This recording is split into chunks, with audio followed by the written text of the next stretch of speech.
Ku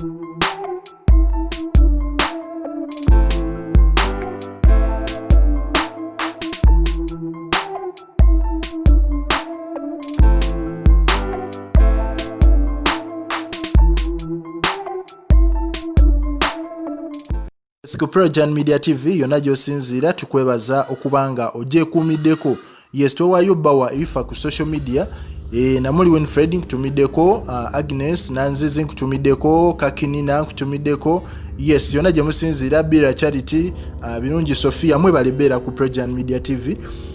Naye waliwo eggulire eribadde circulating ku social media erya Chosen Becky nti yazadde. Waliwo eggulire eryo libadde litambula nti Chosen Becky yazadde, naye nga amazima matuufu gali nti kuba tukubiddeko ku manager we. Manager we n'atugamba nti ebyo ebintu bye boogera bikyamu era si bituufu, omukyala tannazaalako. Era yonna gy'onaalisanga nti Chosen Becky yazadde, manya aga mawulire gomafu. Togesembereza fake news, tetumukkiriza mu professionalism eya journalism oba okitegeera ey'abannamawulire. Olina okuwa abantu ebintu nga bituufu ng'era okoze research amala ku by'ebintu ebyo.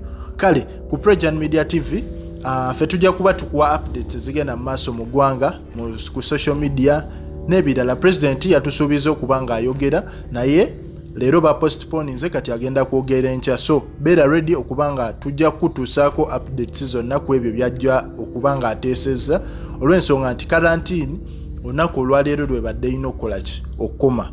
So kati information esingako bajja gyogera nkya. Kale webale nnyo, webayire ddala.